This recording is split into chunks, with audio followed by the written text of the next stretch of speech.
Welcome to the Doing Life Together podcast. I'm Jonathan. I'm Owen. I'm Eli. And I'm Evan. This week, we're going to be talking about the fact that you only get one life. And if I asked almost everyone, they would say that honestly, they desire to live the best life possible and that they really want to win at life. But if we asked people, what is your definition of winning? I bet we would get a whole bunch of different responses. And if we ask people, how's it going? Or how are you making sure that you're working towards a successful life? Even more random assortment of responses. So today we're going to discuss how to live life more intentionally so that you can increase your confidence that you're moving in the direction through life that you really want to. And that you're winning by a definition that you create and that you came up with yourself. So it's not a definition that the world has defined for you. And the way we're going to get there is we are thinking this is probably going to be 2 episodes, so there'll be a break point at some point. But of course, we're going to start with the random question of the day. And then we're going to talk about the Arch Impacts for Life framework. There's basically 4 parts. And the first one is authenticity. That's all about what is your source of truth, what is your design, and what is your purpose. Second thing is about results. So how do you achieve results that are actually meaningful to you? Third thing is around community. And the fourth is around building habits. So if you put all that together, you're going to create a life of impact. That's why I call it Arch Impacts. So along the way, the guys are going to ask some questions. Typically, if you've listened before, this is where we say we're not dictating a specific plan for your life. But since this is all about life planning, that would be a lie. So we're going to modify it a little bit. I do want to say that we are giving guidance on how to live your best life. So I would say the 4 pillars is pretty direct.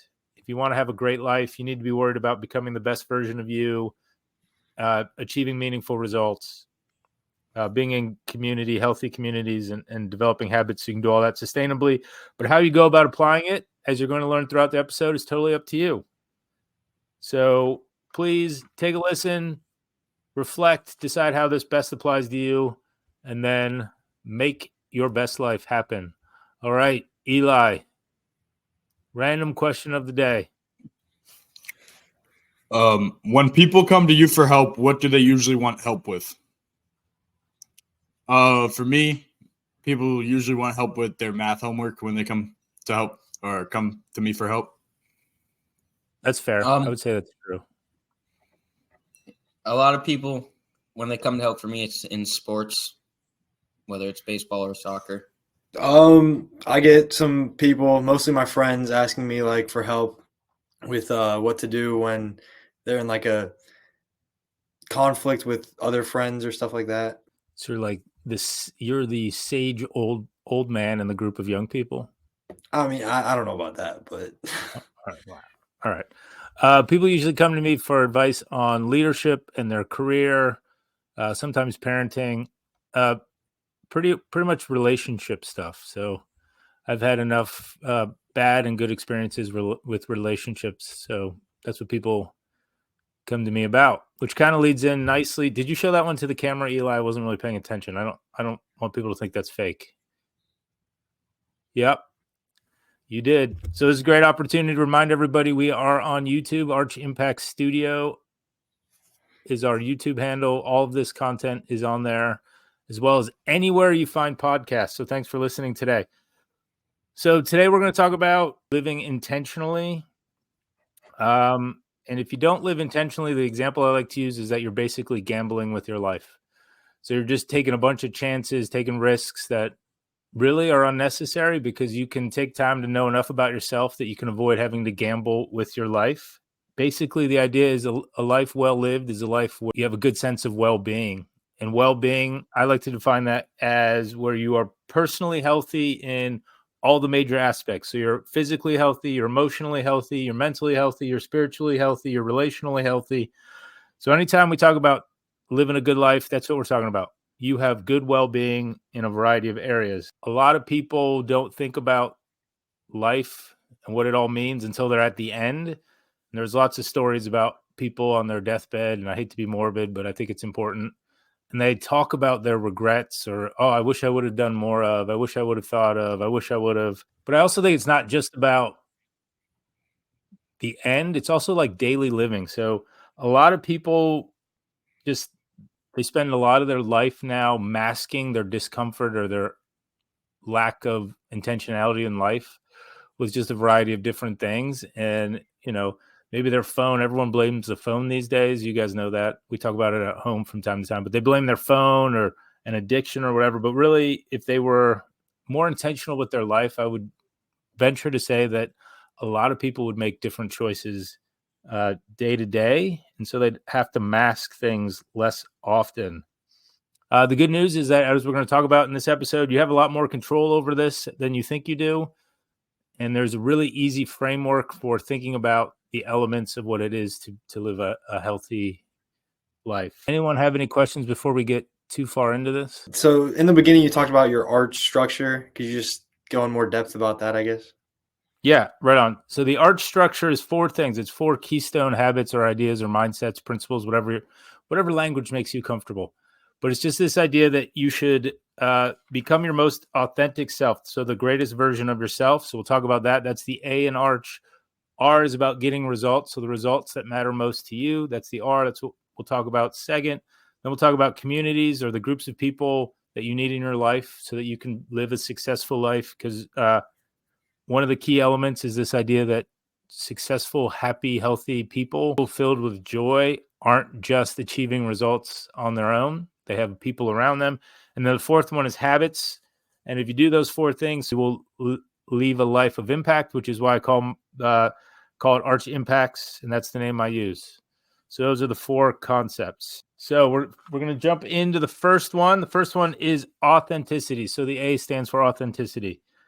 So in order to achieve your goals in a sustainable way, you really need to have an awareness of how you are designed. And so when I talk about design, I think about the skills you do or don't have. I think about what is your source of truth. I think about what are the things that speak to your heart. So what are the things that break your heart? What are the things that you care more about than anybody else? And when you know these things, and we can argue if you want, is it divine creation that we're all have this unique design? Is it nature? Is it nurture? Is it evolution? Is it learned behavior, right? We can argue about what it is, but I think it would be unwise to argue that each individual we encounter is a unique creation that has different skills and abilities and gifts, shortcomings, motivations, all those things. And so we can argue the source, but I think that's a waste of time because we're not going to be arguing whether or not design exists. We would just be arguing how it happens. So we got to assume that design exists. And like I mentioned before, design starts with your source of truth. So as you go through life, you got to understand what is your source of truth. And then from that source, what are your absolute truths? So what are those things that you're not going to allow yourself to evaluate, but you filter everything through that sense of this is the truth.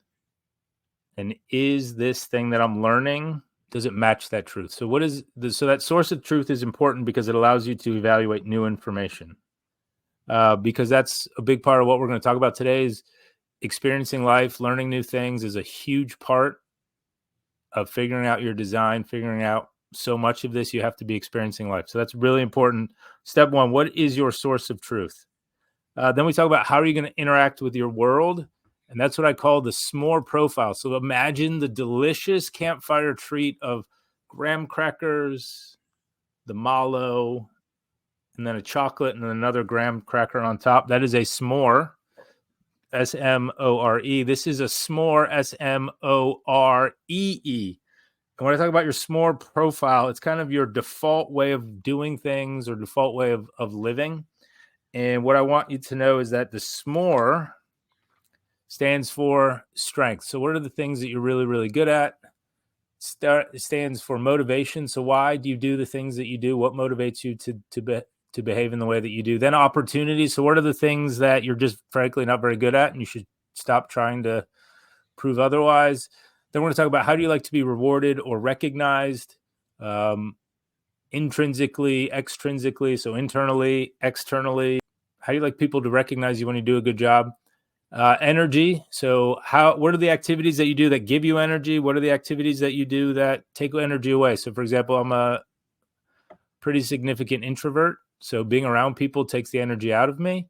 So when I get de-energized, I got to go away from people to get re-energized. And then finally, the other E, emotions. So how do you show up emotionally? What do you go to? Are you a sad person? Are you an angry person? Are you tend to be happy, laughing a lot? So what are your emotions? And the third part of authenticity is about your purpose. So I call that the thing that speaks to or breaks your heart. It's something that you're more passionate about than anybody else.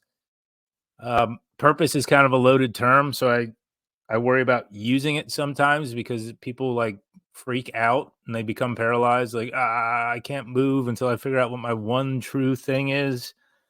It's not super helpful to live in fear of messing up because you really can't necessarily mess it up too bad. You can take wrong turns, you can move in the wrong direction, but eventually you get back on course. And I think that's really important. So when you talk about purpose, what you're really trying to figure out is what's that thing that you just care about more than anybody else? What is that thing that you just love or want or desire to see happen or become better? And that's kind of, just so as you're figuring out your purpose, it's really important to just be moving, to trying out new experiences. Because the reality is, that's the only way you're going to whittle it down is to try things and get experiences and become familiar with what you do and don't like, what you enjoy doing, what you are passionate about, what people group or thing you want to make a positive impact for. So you really just got to get out and experience life.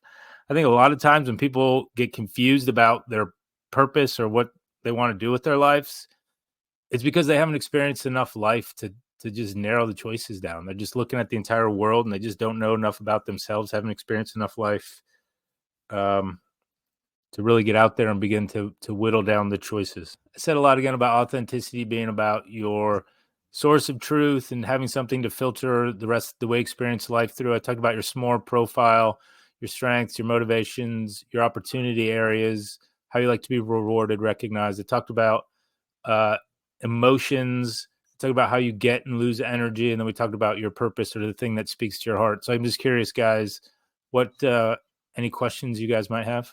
Yeah. What are like some signs you could look for, or like anything that could help you try to figure out what your thing is at a younger age before you have like more experience on Earth than like older people? I think that's a really good question, Evan, because I know that can be really hard, especially at a young age, to really know what it is that you're looking to do. I know it's something we've talked about, and I think the reality is it's just I'm going to double down on this idea that you got to get out and experience life. It is really hard to sit in your room, not actually experiencing life, and figure out what it is that gets you all jazzed up. It's really hard to figure out what it is that you're good at. If all you're doing is sitting around scrolling on your phone, if all you're doing is sitting around watching Netflix, if all you're doing is watching other people live life, all you're doing is just feeding yourself versions of life that are good potentially for other people. But without actually experiencing them, you're not really going to know if it's good for you. So at a young age, I would say just get out and do stuff. Try things. Like you guys have been really good. Eli, you've done the music, you've done sports, you've done multiple sports, right? You guys have all tried different things. I just don't try to specialize your life too soon, or you'll have no shot at really, I don't like figuring it out, because you're going to assume that whatever you're specializing in is the thing. And if it doesn't work out that way, you're going to get confused or sad or angry because you put all this effort into something and you're like, I must be a failure. And I just, I hate that. So that would be something I say, even for adults, like get out and experience life. Stop sitting around waiting for the perfect moment to try something. If you really want to live your best life, you got to be out experiencing life. You got to be trying new things. You got to be experimenting, learning. That's what I would say. Is that helpful, Evan? Yeah. I want to talk about real quick the idea. I'm going to use an example to kind of pull this all the way through. So for me, the example of the thing that breaks my heart of the purpose. So I grew up as a child of divorce. That's really hard. I don't know. I'm sure other people can relate, but that can be very difficult. And part of that being a child of divorce meant that there were hard things that we had to overcome. So now that I've become an adult and I've become a parent, it's really hard for me to see kids in bad situations. That's what breaks my heart. So when I say purpose, I want to go out and I want to help young people experience a better life. Kids who are in bad situations, I want to help them live better. I just want to really be helpful to young people. So that's kind of my experience. I experienced some trauma in my childhood, which makes me say, hey, I don't want to see anyone else experience that. So I go out and I look for opportunities to helping other people. So that's really what we talk about when we say an example of what speaks to your heart and how experience will dictate that. And so we'll talk more in a little bit about the results I go after. So just to close that section out, I also just want to remind everybody that as much as I'm saying experience life, it's also about evaluating your experiences. So if all you're doing is out there experiencing life and doing the same thing over and over again and feeling miserable, like, hey, I wasn't good at piano. I'm not really good at guitar. I'm not good at drums. And maybe you should be evaluating the fact maybe you're just not musically inclined and you don't need to just keep trying different instruments. Maybe you're really good at sports. Maybe you're really good at theater. Maybe you're good at video games, right? But just you got to be evaluating those experiences or else they're not serving the purpose that we intended them to do. All right. Before we close out the section on authenticity, any more questions? How will you be able to live a life of fullness and like based on arch and s'more before you find out what the thing that really hits your heart is? Yeah, it's awesome. I think this is the second question you've asked. It's pretty much very similar. And it actually is similar to the types of questions that are in this book. So if you're on YouTube, I'm showing it. It's called 3 Big Questions That Change Every Teenager. It's by Kara Powell. I got all these bookshelves. I'm proud to say that I've probably read 90% of the books that are on these bookshelves, so they're not just for show. But anyway, in that book, the 3 Big Questions That Change Every Teenager, it's who am I? Where do I fit? And what difference can I make? And basically, as you're growing up, people are searching out the answers for who am I? So what is my design? Where do I belong? And what is my purpose? And so really, I'm not surprised you've asked so many questions now that are around that area because it's clearly what the research says is on your guys' heart. So I would just say it's really about pursuing something, right? Leverage the parts of your s'more profile that you're familiar with. So, hey, I know I'm really good at X. So you said sports earlier. People come to you for sports advice. Hey, I'm really good at kicking a soccer ball. So I'm going to pursue kicking a soccer ball with excellence. And as I'm in the process of pursuing kicking a soccer ball with excellence, I may begin to notice other things. Hey, I'm good at kicking a soccer ball with excellence, and I'm good at talking to people about how they can help or how they can kick a soccer ball with excellence. So now you've added another thing. Oh, not only am I good at kicking a soccer ball, but I'm capable of telling other people how to do it in a way that they're successful. So then you just start to begin to see, oh, I know more about myself because I'm out there pursuing something instead of sitting around waiting to find that perfect thing. So I would say that's before you know what that thing is, don't sit around idly waiting for it. Go out and pursue things, learn, evaluate what you're learning and get better. Is that helpful? Yeah, that's helpful. Sounds like my boy's dating talk. Jonathan Kauser, same idea. Hey, life is super simple, guys. I'm It's a confused. set of behaviors that you can apply to almost anything, and you get better results. All right. All right. Does anyone remember what the R stands for in Arch? Results. All right. We got some participation. It's a lot of me talking today. All right. So results are part 2. So once you know your design, and these things are in order for a purpose, so don't misunderstand. It's not like random happenstance. You got to know your design and what speaks to your heart before you go out and achieve results. But results is the R. So that's the second thing. The second part of the model is results. I hate to break it to you, but as a human being, you are designed to do and achieve things. That's just the way life is. That's what you are intended to do. You are, as a human being, you are designed to achieve results. But I think it's a really important results section to talk about the 3 ways that we tend to get this wrong. So 3 false beliefs that we have about results is a good way to start here.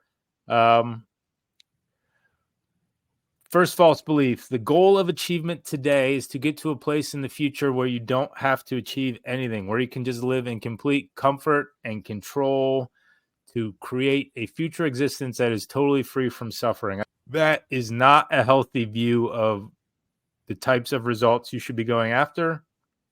Second big mistake is how people arrive at their definition of success or the definition of what results they need to achieve. And the third one is that the definition of success that they achieve is tied too closely to what I call appetites. And those are things that no matter how much you achieve, there's always more. So think about money, status, possessions, anything like that. There's always more out there that can be achieved. And so therefore it's really an appetite. And we'll talk more about that here in a second. So let's go through these one by one. I think it's really important. So the first one, there's this crazy belief. I don't know where it stems from, but that I think it actually stems from, what was that movie where the people, it was a Disney movie, I think, where they end up in like the mothership and they Wall-E? just, yes. And they just Yeah. sit around in those like easy chairs and they just roll around, right? You guys, if you've seen this movie, you know what I'm talking about. And does anyone remember, what do those people look like in those rolly chairs? There's some big people. Large. Look like blobs. They look like blobs. They have no muscle tone. They just sit around. Remember, there's like that one scene where like the guy's straw falls just out of his mouth. Is this accurate? Did this really happen in the movie? And like he can't get the straw back in his mouth. Does that happen? I don't Depends remember. on if I've seen the movie, but All right. There's something like that. There is some menial task that happens and the person just like, or maybe, no, they fall out of their chair. That's what it is. They fall out of their little scooter thing. I believe that. Yeah. Yeah, And that it's just sounds like, insane. So I bring that up because that is essentially a movie that's talking about what happens if you get to a point in life where you are in complete comfort, complete control, and you don't need to do anything. You don't need to work hard. You don't need to achieve. And it didn't turn out to be that great of an existence. It was a bunch of overweight, lazy people who just fulfilled their pleasures, and that was it. So that was a bit of a rabbit hole, but hopefully for all the Disney fans, you now feel included. But can this idea that that's what you want to do is achieve things now so that someday in the future you don't have to achieve anything. You can stop achieving everything. Life's just going to be easy. It's just not a good way to go. You're built to achieve hard things. You're built to continuously be working towards becoming a better version of yourself, to help other people become better versions of themselves, to make the world better than you found it. That's just the way that you were created. And if you're not working on that, you tend to get into a series of self-destruction and chaos. Your brain is literally wired to thrive on doing hard things. If you're not doing hard things, you're not growing, you're not getting better, you're dying. It's all terrible stuff. So if you make the goal of achievement today to get to a point someday in the future where you don't have to achieve anything, you're not living right. It's a recipe for disaster. I would even go so far as to say this. So there are people in this world today who teach this idea that anytime you experience an uncomfortable emotion like sadness or anxiety or frustration, that it is a sign of poor mental health. Anytime you experience anything like that, they say, oh, there must be something wrong with you because you're just supposed to be happy all the time. You should do whatever it takes to no longer have any anxiety or frustration or sadness. And Owen, I see you shaking your head. I'd love to get some thoughts there, but it's actually true. There are now entire parts of society that say, hey, you feel any of those things? Oh my gosh, we should be worried about your mental health. And it's like, no, that's mental health is a crisis. I totally agree. And it's sad and it's real. And we should not, I'm not making fun of that.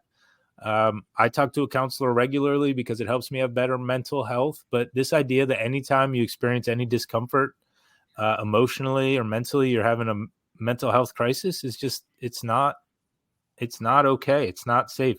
It's bad medicine. So Owen, you had a reaction there. What's your reaction? I just think that's insane for anybody to think that. Like, I don't know anybody that doesn't experience those, like almost every emotion out there at some point, fundamental parts of humanity. I don't know. Yeah, but unfortunately, there are people who are trying to say that fundamental part of humanity is not natural. It's something that should be avoided, and it's really sad. That's crazy. So you're saying some people think any sadness at all is like means you have a problem with your mental health? Yes, there are even like external factors causing your sadness, like, you know, like your grandma dies. Now you're sad. Now you're having a mental health crisis. Is that what they think? There are some people that would say if the sadness lasts longer than they think that it should, that yes, that you should self-medicate, that you should treat, that you should seek treatment because you just don't know how to deal with life. It's really sad. Then, yeah, I feel like that stance would lead to you suppressing your sadness and then just an explosion of emotion eventually. It certainly does, or it would lead to you medicating, right? I don't feel good, so I'm going to take a pill to deal with the sadness. I'm going to take a pill to deal with whatever. Guys, it's really sad. Yeah. All right. Awesome. Before we move on to the second big myth about results, any other questions out there? Yeah. So you were talking about self-destruction, like when people get to this definition of modern success. You got any examples of that? Other than, I guess, your fake example of WALL-E, but anything from the real world? What do you mean my fake example of WALL-E? I mean, I like to think WALL-E was animated and made by a computer. I was going to save this fact for later, but since you questioned me, what is the average weight of an adult male in 1970? The average weight of adult male in 186. Adult male? 174. Let's see. Back then, the average height was what? Probably like 5'7". So let's say 5'7", 172 pounds. You guys are very close. It was 170 pounds. Oh, close in enough. 2010, so 14 years ago. This is the best I could come up with that I felt was accurate, right? Because we only try to bring accurate stats here. 2010, what is the average weight? Well, I'm gonna have to guess it's way higher. So 215. I think 215. I was going more like 196. Yeah, I'm All gonna right, go. Owen. It was 195. 195. Goodness. Guessing games. And it's a lot higher now. And Eli, I will disprove your theory. The average height has not changed significantly. Not even like 5'7" to 5'8". Isn't People the average are 5'4"? in 40 years, the average weight went up 25 I'll agree. pounds. I'll agree that it's definitely, regardless of height change, it would definitely be. That's a big change. Mm-hmm. Right. And Wally's not with AI now. We got automated vacuum cleaners. We got automated lawn mowers. We got automated self-driving cars. All of these things are designed to create comfort and ease, right? And it's just, it's not really that far-fetched. So back to your question, though. So what are some of the self-destructive and chaos behaviors, or what was your question again? Sorry. Basically, you got any other examples of, outside of Wally, anything, examples of people self-destructing with this this modern definition of success? Yeah, I think it's another really sad topic, but suicide's at an all-time high, right? So we live in a world that is more successful than ever before, yet people are less satisfied with their life to the point that they're willing to take it. Drug use is rampant, alcoholism rampant, social media use, self-destructive behaviors like comparison rampant. And the more time, this is just my experience, the more time you have to be idle, which comes with comfort and control instead of having to do hard things, just the more self-destructive you tend to become. The more you worry, it leads to more worry, more anxiety, and just bad stuff. So, I don't want to call specific examples, but I think all of those behaviors are higher than ever before. And our ability to be comfortable and control our outcomes are higher than ever before. And to use a scientific idea, is it correlation or causation? I don't know, right? We could find studies that will say it's either, but are they factual statements? Yes. So is that helpful, or are you looking for something deeper or different? That's good. Yeah. All right. Awesome. So the second myth is how you define success. Dad, you want to flip yourself to the bigger screen again? Do you want to produce, Eli? Do you want to be the producer? You want to come down here and be? No. Good call. Thank you for reminding me.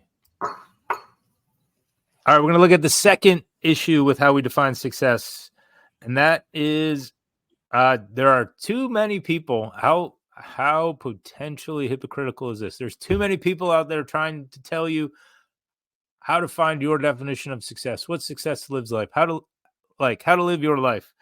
And basically what I'm getting at is too many people allow their definition of success to be defined by someone who stands to make money or be successful themselves based on getting you to believe whatever it is that they say. And honestly, let's reflect. Very few of these people actually care about you being successful. They're not doing it so that they can help Owen, Eli, Evan, or Jonathan. They're just doing it to help themselves. So I always say, you guys know I say this to you, anytime you're consuming content or being influenced, you should ask yourself, why should I listen to this person? Why is this person worth taking the advice from? And question their motives. Not everybody's evil. Not accusing people of being evil. They just don't care as much about you as you should. And then this one's going to be controversial. This even could be your parents, right? So for you young folks, this could even be your parents, or if you're married, your spouse, or if you're dating, your person you're dating, or another role model in your life. Unless those people are really, really intentional about helping you personally become successful, it's just, they're not looking out for you. And I don't mean that negatively, like, oh, they're out to ruin your life or make it harder for you to succeed. That's not what I'm trying to say. It's just that is not their primary motivation. So unless they're being intentional every single day to say, hey, how am I going to help this person achieve their version of success? It's not what's happening.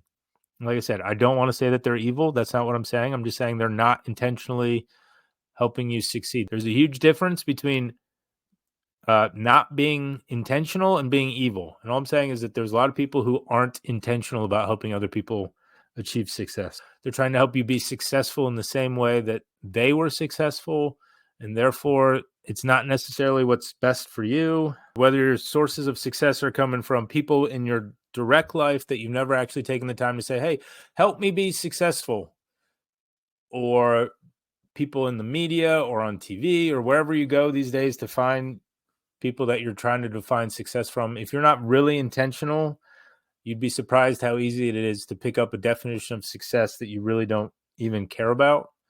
So maybe you're busy trying to climb a mountain when you should be running sprints. Maybe you're busy trying to grow a fortune, the next great entrepreneur, when you should be out teaching kids how to live their best life, because that's really what you would like to do. Maybe you're trying to be a dual income, no kids type of relationship where you can just travel the world, but really what you want is to become a parent, and you just don't know because you haven't taken the time to intentionally live, and you're letting somebody else define your version of success. So that is the second myth. Before we move on to the third one, any questions here? So if everybody, or at least the vast majority of people, are just worried about their own success and not really worried about your success, how do you figure out who you can actually trust? All right. Eli, I think that's a fantastic question, right? So I think it's really important to engage in the process, engage others in the process, I guess I should say. And what I mean by that is when you talk about who can you trust to give this kind of guidance, or hey, who's really out there trying to help me, I would say, what's it, 1, 2, 3? I wrote down 4 things real quick while you were talking. One is people who take the time to ask you questions about you. So people who really take the time to get to know you. You know, who is Eli? Who is Evan? What's important to Owen? What are the skills that they have? So if someone takes time to get to know you, that's a good sign that you can trust their advice for you.